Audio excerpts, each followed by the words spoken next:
एक कौवे की गरुड़ से दोस्ती हो गई। दोनों काफी समय साथ गुजारते थे। उनमें मित्रता इतनी गहरी हो गई थी कि आपस में कभी कोई बात नहीं छिपाते थे। एक दिन दोनों एक नदी के किनारे पेड़ पर बैठे बात कर रहे थे। तभी एक यमदूत उधर से गुजरा। वो कौवे को देखकर मुस्कुराया। गरुड़ और कौवे ने उस यमदूत को अनदेखा किया और अपनी बातों में लग गए। लेकिन अगले दिन फिर वही हुआ।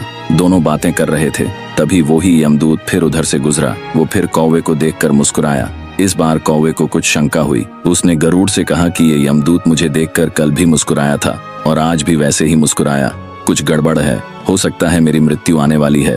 गरुड़ ने उसे समझाया कि ऐसा कुछ नहीं है, ये एक संयोग भी हो सकता है, तुम चिंता मत करो। 2-3 और ऐसे ही निकले। रोज यमदूत कौवे को देखकर मुस्कुराता। अब तो कौवे को यकीन हो गया कि निश्चित ही मेरी मौत नजदीक है। उसने गरुड़ से कहा, मित्र मैं मरना नहीं चाहता, लेकिन ये यमदूत जरूर 1-2 दिन में मेरे प्राण निकाल कर ले जाएगा। ये रोज ही मुझे देखकर मुस्कुराता है। गरुड़ को भी लगा कि हो सकता है कौवे का शक सही हो। उसने कौवे को धैर्य बंधाया। गरुड़ ने कौवे से कहा, तुम चिंता मत करो मित्र, मैं तुम्हें यहाँ से इतनी दूर ले जाऊंगा कि ये यमदूत तुम्हें दिखाई ही ना दे।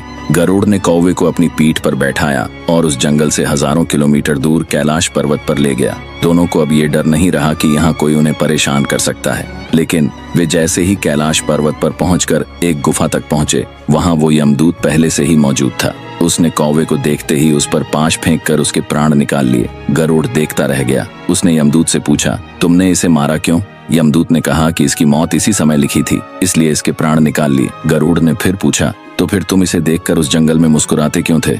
इसे मारना ही था तो वहीं मार देते। यमदूत ने जवाब दिया, इसकी मौत कैलाश पर्वत पर ही लिखी थी, लेकिन 4-5 दिन पहले इसे उस जंगल में देखकर मुझे ये आश्चर्य हो रहा था कि ये इतने कम समय में वहां पहुंचेगा कैसे, क्योंकि इसके पंख भी छोटे हैं और ये लंबी उड़ान भी नहीं भर सकता, तो हजारों योजन दूर कैलाश तक ये पहुंचेगा कैसा? यही सोचकर मैं रोज मुस्कुराकर गुजर जाया करता था। लेकिन भाग्य देखो, तुम इसके परम मित्र ही इसे यहाँ तक इतने कम समय में ले आए।